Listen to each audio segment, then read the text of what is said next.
पापी सुखी रहते हैं या पुण्यात्मा। मित्रों, आज का वीडियो काफ़ी महत्वपूर्ण है। इस कहानी के माध्यम से आप समझ पाएंगे कि पापी सुखी रहते हैं या पुण्यात्मा, कर्म का फल किस तरह मिलता है। इसे समझने के लिए वीडियो के अंत तक बने रहें। वीडियो शुरू करने से पहले एक छोटा सा निवेदन, वीडियो को लाइक, सब्सक्राइब तथा शेयर अवश्य ही करें ताकि इसका लाभ दूसरों को भी मिल सके। मित्रों, एक बार पाप और पुण्य में झगड़ा हो गया। पाप बोला, मैं श्रेष्ठ हूँ, दुनिया के अधिकतर लोग मेरी ही शरण में आते हैं। मेरे सत्ता को मानने वाले लोग हमेशा ही फूलते फलते हैं और हमेशा सुखी रहते हैं। कम समय में बहुत बड़े धनवान बन जाते हैं। हर तरह की सुख सुविधाएं उनके पास हो जाती है। उन्हें कभी धन के लिए तरसना नहीं पड़ता है। तरह तरह की चीज़ों का उपभोग करते हैं। इसलिए मैं श्रेष्ठ हूँ।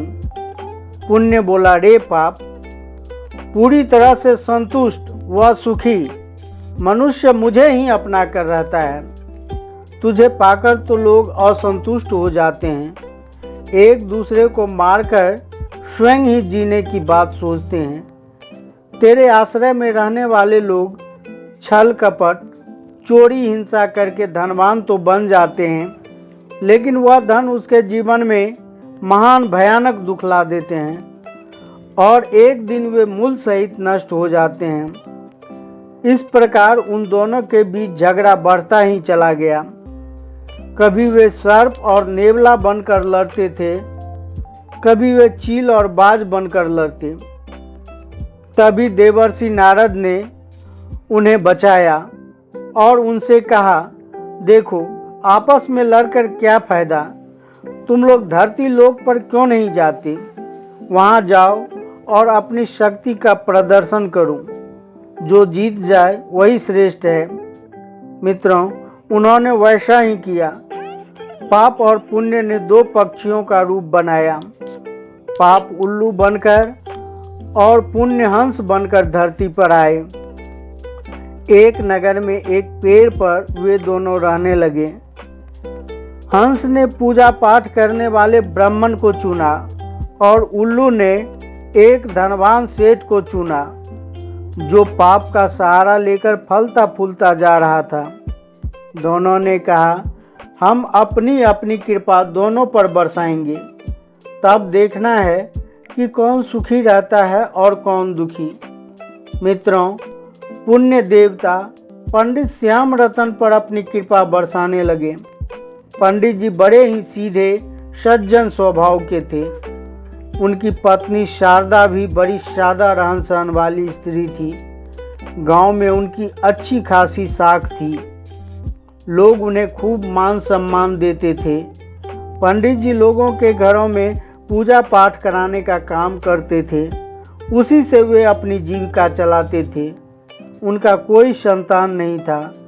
दोनों पति पत्नी पूजा पाठ में ही अपना समय बिताते थे।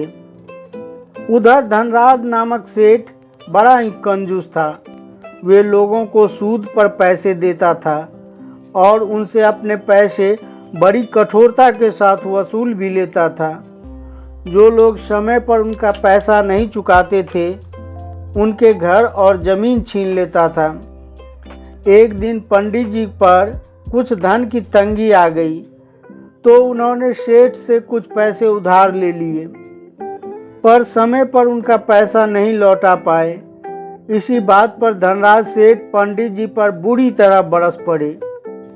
उसने पंडित जी को बहुत भला बुरा कहा। इतना ही नहीं, सेठ ने उस बेचारे पंडित जी को घर से ही निकाल दिया और उनके घर पर अपना कब्जा जमा लिए। बेचारे पंडित जी भला उस सेठ का क्या बिगाड़ पाते। मजबूर होकर भगवान की इच्छा समझकर वे गांव से बाहर झोपड़ी बनाकर रहने लगे। एक दिन चौथ व्रत का त्योहार था। सबके घर मिठाइयाँ बनी थी। सेठ की पत्नी ने भी व्रत रखी थी। सेठ ने पूजा पाठ के लिए उन्हीं पंडित जी को बुलाया, किंतु दक्षिणा के नाम पर 2 जलेबी और कुछ केले दे दिए। पंडित जी मुस्कुराकर दूसरे घर चले गए। इधर पंडिताइन ने भी व्रत रखी थी। उन्होंने गुड़ और तिल के 4 लड्डू बनाए और अपना व्रत पूरा कर लिया। एक एक लड्डू का प्रसाद ग्रहण किया और उसके बाद सो गए। रात में दोनों को किसी के रोने कलपने की आवाज़ सुनाई दी। आवाज़ सुनकर पंडित और पंडिताइन जाग गए। उन्होंने अपनी झोपड़ी से बाहर निकलकर देखा कि एक बूढ़ा आदमी सड़क पर बैठा हुआ बिलख बिलख कर रो रहा था। पूछने पर उसने बताया कि घर वालों ने उन्हें बाहर निकाल दिया। कई दिनों से उसे खाने को कुछ नहीं मिला। यह सुनकर पंडित और उसकी पत्नी का मन पिघल गया। वे उस बूढ़े आदमी को अपनी झोपड़ी में बुला लाए। उन्होंने उसकी खूब सेवा की। उन्हें खाने के लिए गुड़ के जो 2 लड्डू रखे थे दे दिए। बूढ़ा आदमी प्रसाद का एक लड्डू खाने लगा तो वह लड्डू उसके हाथ से गिर गया। वह रोने लगा। पंडित जी को दया आ गया। वह उसे दूसरा लड्डू भी दे दिया। इस बार पंडित जी ने वह लड्डू तोड़ तोड़ कर अपने हाथ से उन्हें खिलाया। फिर खाट पर आराम से सुला दिया। कुछ देर बाद बूढ़ा आदमी जाग गया। उठने के साथ ही वह बिलख बिलख कर रोने लगा। पंडित जी ने उसके रोने का कारण पूछा तो वह बोला, मेरे पेट में भयानक दर्द हो रहा है। पंडित जी और उसकी पत्नी शारदा दोनों परेशान हो गए। उन्होंने घरेलू उपचार किया तो उस बूढ़े व्यक्ति को कुछ आराम मिला और वह सो गया। मित्रों, इस प्रकार जब सुबह हुई, चिड़ियों की चहचहाट से पंडित जी और पंडिताइन की आंखें खुली तो उसने वृद्ध व्यक्ति का हाल पूछने के लिए खाट की ओर बढ़ा तो देखा कि खाट खाली थी। वहाँ पर कोई नहीं था। उन्होंने चारों तरफ देखा तो देखकर चौंक गए, क्योंकि वहाँ झोपड़ी की जगह पक्का का घर बना था। वह घर बड़ा ही साफ सुथरा था। कमरे की दीवार पर कीमती पोशाकें टंगी थी। खाट की जगह पलंग था। जहाँ लड्डू गिरे थे वहाँ हीरे मोती का ढेर लगा था। वहीं पास में गणेश भगवान की मूर्ति रखी थी। पंडित और पंडिताइन को गणेश भगवान के सामने नतमस्तक होकर उसके चरण छुए। दोनों ने समझ गए कि यह सब गणेश जी की महिमा है। उसी दिन रात में धनराज सेठ के यहाँ एक घटना घटी। एक बूढ़ा व्यक्ति रोते कलपते उसके घर पहुँचा। उसे भूख लगी हुई थी। उसने धनराज से भोजन मांगा, पर उसे धनराज की पत्नी ने खदेड़ कर भगा दिया। बूढ़ा आदमी वहाँ से अपमानित होकर चला गया।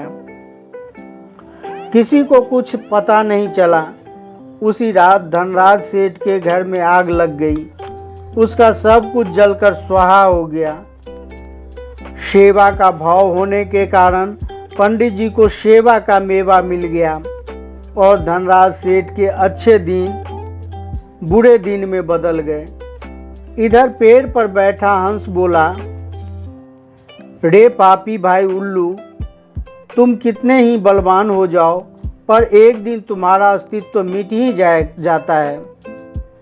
और मैं कितना ही कमज़ोर हो जाऊं, पर कोई मुझे मिटा नहीं सकता।